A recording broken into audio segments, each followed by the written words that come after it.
Et salut tout le monde, ici pour une nouvelle vidéo sur ma chaîne Itachi Flow TCG. Et aujourd'hui, je vous fais un deck profile que j'ai joué dans mon tournoi local, enfin, mon tournoi, ma boutique au jeu de la comté, sur un tournoi qui est déroulé sur le format Edison. Je vous ai déjà fait une vidéo à propos de ce format-là sur une de mes vidéos ça remonte depuis des mois en arrière, mars de mémoire. Et je vous ai parlé à propos consacré sur le format et le deck que je joue, dans le format là, les types de decks que je joue. Euh, c'est pas le sujet de la vidéo que je vous ai parlé parce que je vous ai déjà parlé de cette vidéo dans ma première vidéo. Mais je vous parle d'un deck profile que j'ai joué aujourd'hui à ma boutique du tournoi du Edison, du format Edison. Petite récap, petite information, je n'ai pas, enfin malheureusement on n'était que trois joueurs, en gros on n'était que trois joueurs, donc du coup on a fait que deux matchs, enfin pour chacun de nous trois on a fait deux matchs chacun, mais ça ne nous empêche pas qu'on a découvert les decks qu'on jouait. Bon après, ouais, j'ai affronté que du Seigneur Lumière, il n'y avait pas de bête gladiateur, il n'y avait pas de Gravekeeper, il n'y avait ni de bête enfin d'autres decks, Synchro 4, des trucs comme ça, et j'en passe. Les decks de ce format-là, et ni de Machina Gadget. On va dire que j'étais le seul à jouer ce deck-là, enfin avec Machina, quoi. Euh, Désolé. Et du coup, bah, comment dire, enfin, moi, j'ai fait un victoire et une défaite. Une victoire contre un Seigneur Lumière Twilight qui jouait et 2-0 contre le premier match c'était 2-0 contre un Seigneur Lumière Twilight. Et le deuxième match c'était contre un Seigneur Lumière pur et voilà. Bon, malheureusement il n'y a pas pu y avoir des joueurs qui ont eu des decks différents, on n'était que trois, mais bon, en espérant que la prochaine fois il y aura d'autres formes de tournois Edition parce que c'est un bon format. Mine de rien, c'était mon premier tournoi Edition. Bon, après à l'époque, comme je vous l'ai dit, à l'époque, en 2010, j'aurais 11 ans, et encore, j'aurais 10 ans. On va dire que ça aurait été un peu compliqué, quoi. Mais bon, au moins, Konami, je suis content qu'au moins ils font un effort pour reviver le tournoi de ce format-là, apprécié de tout le monde, et en espérant que ça dure et que ça reste longtemps pour changer des tournois locaux, des tournois normaux actuels. Bon, sans perdre plus de temps, je vous fais présenter mon deck profile. C'est un deck Machina. Je joue pas une version, je vous dirai pourquoi je joue pas la version gadget. On va passer au monstre avec trois forteresses, la base, qui permet de faire des OTK évidemment, qui est vraiment excellent pour faire des OTK. Et franchement, cette carte, elle remplace mieux les synchros plus les synchros. Et ça, c'est vraiment trop fort. Franchement, ce monstre, ça surprend et surtout, ce qui est très fort, c'est ça fait OTK, ça te fout la pression à l'adversaire. Elle fait le café et avec ravitailleur pareil. Quand tu sais que tu normes ce monstre, tu sais très bien que l'adversaire est en sueur. Bien sûr, c'est vraiment trop fort. Le Stratos du deck. Et par contre, le changement que j'ai fait, c'est jouer 3 Force Mechabot. Alors, on peut jouer 2 Force Mechabot, ce qui peut être possible. Mais 3 Force, c'est bien parce que déjà, ça proc avec Fortress Mechabot parce qu'ils sont niveau 10. Hein, pour l'invoquer Fortress spécialement, on peut défausser un ou plusieurs mondes magiques dont leur niveau font égal minimum niveau 8. Et c'est le cas de Force qui est niveau 10. Et c'est vraiment trop fort. Bon, après, évidemment, sur le fait, ça peut briquer, mais bon, si ta forteresse, c'est vraiment trop fort. Et en plus, on joue des cartes un peu pour avoir la consistance, la stabilité. Dans notre deck, c'est vraiment ça qui est vraiment bien. C'est rare que j'ai eu. Enfin, il y a eu 2-3 games, peut-être que moins de 3 de games que j'ai eu des breaks, mais bon, c'est le jeu. Et puis, j'avais quand même des bonnes sorties, malgré que je vous explique pourquoi. Ensuite, De Caus. Alors, De Caus, c'est un excellent monarque qui dit que quand elle est invoquée par sacrifice, tu peux. C'est son effet qui est obligatoire. On peut pas. C'est pas par que vous pouvez. On peut. Enfin, pardon. On doit on doit bannir un monstre sur le terrain et si c'est un monstre ténèbre, on fait burn de 1000 points de vie. Donc, admettons dans une situation, l'adversaire n'a rien du tout, tu sacrifies un monstre et tu invoques ce monstre et tu fais son effet, tu bannes un monstre sur le terrain, donc c'est la seule carte, mais Ça fait perdre 2000 points de vie. C'est pratique pour les times. Le time, c'est vraiment trop fort. Et c'est la seule monarque qui est vraiment bien parce que ça banne une carte sur le terrain et c'est vraiment trop fort. Il y a Raiza, il y a Mobius, il y a Saborg aussi, mais Caius ça reste le meilleur, Caius reste le meilleur monarque du format. Ensuite, la star du deck, enfin, certes, il y a les mécabots, mais c'est les meilleures cartes que je pu jouer avec Mechabots, c'est la partie Hamster et Rico. Alors, comment expliquer la partie? Alors, le but, c'est en fait les super méga hamsters agiles. En fait, en gros, c'est un monstre flip qui dit que quand elle est flip, tu peux invoquer spécialement un monstre bête de max niveau 3 depuis ton deck en position de défense face verso. Voilà. Et le but, c'est de invoquer spécialement en phase verso Rico. Rico, Seigneur Lumière, pour ceux qui connaissent, parce que je Seigneur Lumière, évidemment. Flip, tu appliques ses effets simultanément, simultanément. Tu détruis une carte sur le terrain et puis tu envoies les 3 cartes du dessus de ton deck. Ça cible pas, c'est vraiment trop fort ce combo. J'ai plein de fois fait ça et franchement, le premier match, les gens s'attendaient à avoir le super méga hamster agile, vraiment trop fort. Et le plus qui est vraiment intéressant, c'est que j'ai pas une fois eu de Seigneur de la Suppression car c'est ça anti avec Rico et le hamster et tous les monstres flip en fait. Après, il y a aussi une idée vraiment bien avec cette carte, c'est que vous pouvez aussi pas inclure aussi d'autres stratégies. Vous pouvez mettre par exemple le Koalades, qui est aussi un monstre bête flip, pour burn de 400 points de dommage pour chaque carte que l'adversaire a main. C'est vraiment trop fort. Franchement, je suis pas mécontent de cette tech, de cette version. Voilà. Ah oui, pourquoi je joue pas version gadget, c'est parce qu'en fait, en gros, parce que j'ai eu, pressentiment que, déjà, parce qu'il y a les Chimera Tech, bon après c'est un détail, mais c'est surtout avec les cartes comme System HS qui nique, qui tue mon deck en fait, la version gadget. C'est bien, mais franchement, le truc c'est que avec les systèmes HS et les Chimera Tech, avec Cyber Dragon Chimera Tech, faut mieux. Moi, je vous conseillerais cette version-là. En plus, il est sympa. Même si j'ai fait 2 matchs, franchement, à conseiller. Après, je vous dirai quelle carte je pourrais changer. Et les cartes sont limitées pardon. Soldat de carte et Gorse. Alors, Soldat de carte, c'est une excellente carte qui dit qu'une fois par tour, tu peux choisir un nombre de cartes, un nombre entre 1 et 3. Les cartes au-dessus tu envoies le nombre de cartes et euh, qui est déclaré du dessus du deck au cimetière. Et cette carte gagne 500 points d'attaque pour chaque carte envoyée par son effet. Ça permet d'avoir le débris. Déjà, ça permet de, si tu as une force mécabot et que tu veux l'avoir facilement une forteresse, si tu as, par exemple, dans un scénario, tu envoies une autre carte et que tu as force mécabot dans ta main, ça permet de lancer, faire des OTK et puis donner de la présence sur le terrain. Et quand cette carte est détruite au combat, euh, si cette carte est au cimetière de cette façon, si cette carte que vous contrôlez est détruite et envoyée au cimetière, et contrôlée et détruite et envoyée à votre cimetière, tu peux piocher une carte, ce qui est quand même sympa.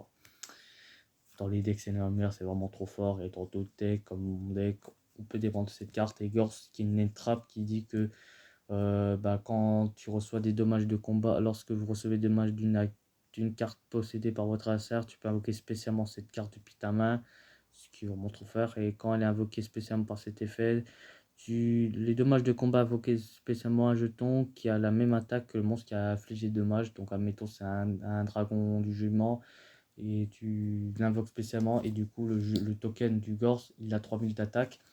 Et l'autre effet, c'est que les dommages infliger des dommages à votre adversaire. Attends. Et son attaque est chacune égale au montant de dommages de combat que vous avez reçu. Et puis dommages d'effet, infliger des dommages à votre adversaire égaux aux dommages que vous avez reçus. Donc par exemple, si tu reçois 1500 dommages avec un désert sol, t'actives ça et puis c'est vraiment trop fort. C'est limité. Ça aussi c'est limité. Je vous pose pas la question pourquoi je les joue fin, parce que c'est limité. Les monstres sont faits. Voilà, les monstres sont faits. Alors, petite précision pour le Chaos Monarch, à chaque fois, il y a une fois que j'ai eu 2 fois le même en main, donc c'est des choses qui arrivent, mais ça reste un bon monarque. Ça changerait pas. Ensuite, les cartes magiques. Les cartes magiques, on en joue pas moins. C'est une version contrôle, bien sûr. C'est pas une machine à gadget, mais c'est une version contrôle. 3 pots d'avarice pour la stabilité. Recycler tes monstres du cimetière. 5 monstres, pour mieux préciser. C'est vraiment une excellente carte. Parce qu'avant, si tu n'avais pas de pot d'extra ou des pots de dualité, fallait bien faire autrement. Et pot de cupidité était banni. Donc ça, c'est la meilleure carte magique de ce format-là. Cependant, il faut faire très attention parce qu'avec les Didicro, il faut faire faire très attention avec les Didicro, mais ça reste une excellente carte, franchement. Et puis bon, il y a des cartes pour contrer le corbeau. Les livres de la lune, ça c'est une excellente carte pour nous, pour l'adversaire, car pour changer phase zone un monstre sur le terrain, c'est une jeu rapide, c'est comme considéré comme une piège, on peut l'activer comme si c'était une piège, c'est vraiment trop fort. Contre Seigneur Lumière, des trucs comme ça, avec tous les decks qui peuvent jouer autour des synchros, c'est vraiment trop fort. C'est vraiment trop fort, ça c'est incroyable comme carte, ça je ne le changerai pas, je le garde en main deck. Et les foins, entourage pour faire le ménage, Typhon pour faire un petit ménage, mais disparaître une carte gênante, et revoir de lumière pour envoyer les 3 cartes de ton deck au cimetière pour tuer un monstre Seigneur Lumière. Alors je joue pas Seigneur Lumière Lila, je l'ai pas, mais ça permet au moins de tuto Crico si t'as pas le hamster. Et néanmoins aussi, ça permet de, comme pour soldat, c'est comme si tu joues un soldat, un deuxième carte trooper, soldat de carte en fait. Pour ça c'est fait. Les pièges, 3 dispositifs très forts. Même avant, c'était vraiment trop fort parce que ça, tu renvoyais un monstre que l'adversaire a galéré, comme pendant l'extra deck ou dans le main deck. S'il a fait une sacrifice d'un monstre, il a gaspé son sacrifice et du coup, il a rien sur le terrain. C'est vraiment trop fort. Pour cibler un monstre sur le terrain, il le renvoie dans la main. Et si c'est un monstre de l'extra deck, il le renvoie dans l'extra deck. Ça, c'est vraiment trop fort. 2 trappes sans fond. Voilà, j'ai pas eu l'occasion de le jouer, mais ça reste très fort pour les gros monstres. Même s'il y a la règle de priorité, ça reste sympa. Les pièges injumensionnels, alors oui, elle est limitée. Ne me posez pas pourquoi je la joue x1, parce que je la joue pas x3 parce qu'elle est limitée. Ça reste très fort pour contrer les violatorages et d'autres cartes gênantes. Force du miroir, pareil, c'est limité. D'ailleurs, ça aussi, c'est aussi limité. Hommage torrentiel, force du miroir, c'est limité. Ça, c'est vraiment les meilleurs pièges du jeu. Mettre dans ce format-là, les anciens formats, et même maintenant, un hommage torrentiel ou un jugement, ça reste très fort. Hein. La preuve, je joue bien dans Dinomorphia, donc c'est le genre de carte que je kiffe tellement. Un interruption de Regeki, alors ça c'est une ancienne carte, vous voyez l'étape, et bon ça a pris du temps. Tu défausses une carte pour sélectionner et détruire une carte sur le terrain. J'ai eu l'occasion de le jouer, mais bon, il y avait déjà des cartes pour le contrer, voilà, enfin pour d'autres situations où j'avais battu mon adversaire. Un mur de Sakuretsu, pareil que pour interruption de Regeki, ça a pris du temps, c'est dans des decks de démarrage. Tu actives uniquement lorsqu'un monstre adversaire déclare une attaque et détruit le monstre attaquant. C'est trop fort, c'est efficace, c'est simple et efficace. Prison dimensionnelle, alors elle n'est pas limitée, j'en ai qu'un malheureusement, mais bon, au moins heureusement qu'il est réédité. Lorsqu'un monstre de votre adversaire déclare une attaque, tu cibles le monstre attaquant, bannissez de la cible. Ça c'est vraiment trop fort, c'est mieux parce que ça banne le monstre, ça détruit pas, donc ça ne provoque pas des effets comme un Sango ou j'en passe. Et un tornade de poussière comme pour un Typhon d'espace mystique en piège quoi. Sauf que l'avantage c'est que tu peux poser une magie piège qui peut être pratique, mais c'est pour péter une carte magie piège sur le terrain. Ensuite, l'extra deck. Alors je vous dis, l'extra deck, je n'ai pas utilisé mon tournoi et dans mon deck, c'est ce qui est bien aussi pour les gens qui peuvent pas jouer l'extra deck. Machina comme gadget ou la version que je joue n'est pas dépendant de l'extra deck. Vous pouvez le faire, mais c'est pas nécessaire, pas forcément nécessaire. Un dragon rose noir pour raser le board, les cartes classiques indispensables dans le format. Dragon joueur Glémon, c'est rare, mais ça reste très fort. Karel Colossal, c'est fort, je ne dis pas. Kalidor, c'est vraiment trop fort. L'ancien dragon féerique, voilà. Ça, c'est parce que si j'allais m'attendre à affronter du haie noir, ça, voilà. Bon, après, il y a Prionac, mais bon, il y a aussi Gardagoyo, mais bon, voilà, on fait avec. Et lui, on m'a dit Meratex si jamais j'affrontais en miroir ou avec une version Machina Gadget. Bon, les cartes, je ne vais pas vous dire les effets, je vous ai déjà montré les effets sur mon ancienne vidéo. Et là, on va passer au side deck. Alors, le side deck, comment expliquer le side deck? Il y a des cartes que j'ai changées. Alors déjà, Cyberdragon, ça je les garde parce que pareil, pour match, pas en par exemple, c'est une carte que, bon, malheureusement, j'ai pas eu l'occasion de le décider, pour le sider, pour jouer, vu qu'il y avait des occasions que je jouais qu'au second, j'ai pas eu l'occasion, mon petite erreur, mais ça reste une bonne carte pour jouer qu'au second. Donner la pression à l'adversaire, parce qu'il a demi-sort, et c'est une machine, voilà, et puis ça permet de, si j'ai affronté du Machina Gadget, l'occasion d'affronter un Machina ou une version Gadget, comme je vous ai dit, je pourrais faire le Kimratek. Mais ça reste sympa quand même, malheureusement, j'ai pas eu l'occasion de les jouer. Ensuite, Shinzo. Alors ça, je pense que je vais les enlever, parce que Shinzo, j'ai pas eu l'occasion de le jouer. Enfin, en gros, pour vous dire, Shinzo, il est très fort, parce que en gros, bah, les cartes pièges sur le terrain les cartes pièges et leurs effets sur le terrain ne peuvent pas être activés, annuler tous les effets de cartes sur le terrain. Alors c'est très fort, c'est vraiment très fort. Bon, l'inconvénient c'est que déjà elle est remplaçable par décret royal, et notamment aussi dans le truc que j'ai remarqué, c'est que ça me bloque parce que je joue une version contrôle, et tu joues Shinzo, bah malheureusement, bah, t'es bloqué aussi. Mais je vais sûrement les enlever pour mettre autre chose. 3 Didi Crow, pardon, 2 Didi Crow, excellente carte. Malgré que enfin, j'aurais pu en mettre 3 parce que c'est pratique contre Seigneur Lumière, c'est pratique, bah, Seigneur Lumière, c'est pratique contre les decks qui dépendent de leur cimetière. Et en mettre une miroir, c'est pareil aussi. Pour bannir un forteresse, une force mégabot, enfin une forteresse mégabot, et avec Peau d'Avarice aussi, qui lorsque l'adversaire t'active les 5 cartes ciblées, t'actives Didi Crow, tu peux franchement, voilà, faire le café. Et des cartes un peu spicy que je vais les garder pour tes cartes, le exotique. Alors voici contrôleur d'ennemis et un bouc émissaire. Bon, il y a aussi ça, il y a contrôle mental. Contrôle mental qui permet de tu cibles un monstre contrôlé par l'adversaire jusqu'à la une phase, prenez le contrôle et la cible, mais ne peut pas ni attaquer ni être sacrifié.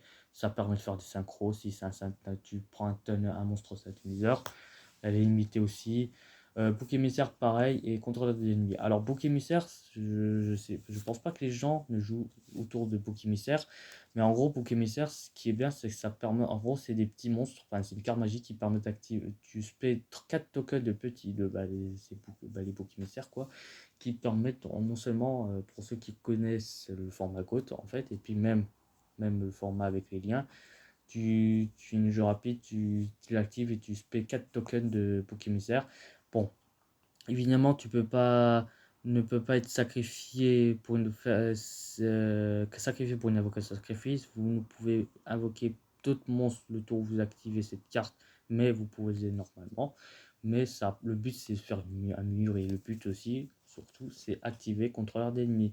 Car en gros, tu actives un de ces faits, soit tu cibles un monstre, tu changes sa position de combat, soit tu sacrifies un monstre jusqu'à une phase, et un monstre face recto contrôlé par votre adversaire, et jusqu'à la phase, tu prends le contrôle. Donc le but, par exemple, tu actives bouc émissaire. Pour ton tour, tu sacrifies un de tes boucs émissaires pour prendre le contrôle d'un de ces monstres, sur un dragon de jugement ou un guerrier colossal, et j'en passe. Franchement, cette carte, elle est vraiment trop forte. Ça, c'est vraiment une carte que je comprends pas pourquoi les gens le jouent pas. Bon, après, il y a des cartes qui permettent de se protéger, des trucs, des contre-pieds, et ça, c'est vraiment incroyable comme truc. J'ai pas eu l'occasion. Pour Pokémesser une fois, j'ai fait un mur, mais ça n'a pas trop suffi, mais ça a surpris, quoi. On passe au piège avec deux rivaleries, deux murs de fer et un Dark Prip. Rivalry qui est vraiment une excellente carte contre Seigneur Lumière, contre Pelkillator, parce qu'il joue des types différents, et dans des decks contre Aile Noire, sauf le Value Turbo bien sûr, mais même Sacro 4 qui joue des types différents, c'est vraiment trop fort. Contre version Machina, c'est moins fort parce qu'on, à part les hamsters, le Rico et quelques monarques, mais bon, en dehors de ça, les mécabos sont des machines. Machina KG, pareil aussi. Reine Noire, c'est des BTL. Ça, c'est vraiment une excellente carte que je ne changerai pas pour le coup du monde. Et le mur de fer impérial pour contrer les cartes de bannissement, et puis pour contrer Didi Gros, Sarcophage doré aussi, des cartes comme ça, et d'autres effets qui disent qu'il faut bannir cette carte du cimetière pour activer ça, certains effets de cartes en fait. Et puis pot de vin pour compenser un jugement solennel, quoi, parce que bon, après le risque c'est que l'adversaire pioche une carte après son activation, l'annulation de la magie piège, mais soit ça, soit rien. Bon, après, j'ai pas la pièce chemin de lumière d'étoile et j'ai ni Stardust, malheureusement. Alors voilà mon format, mon deck profile de mon deck Machina Control. Alors je vais changer certaines cartes, comme je vous ai dit, Shinzo, voilà, il va être à la trappe, il va passer à la trappe. Mais franchement, comme je vous ai dit, je suis un peu dégoûté du. Préféré attendre qu'il y aurait 10 joueurs, mais bon, si un prochain tournoi, je changerai le deck, enfin le deck, les quelques cartes, et puis je vous ferai un deck profile à ce moment-là. Mais en tout cas, je suis content de vous montrer, vous partager mon deck profile, mon deck Machina Gadget et vous dire la matinée que j'ai fait au jeu de la comté de mon tournoi. Je vous dis à très bientôt et je vous souhaite une très bonne journée et un bon week-end et toujours croire en l'âme des cartes. Tchuss!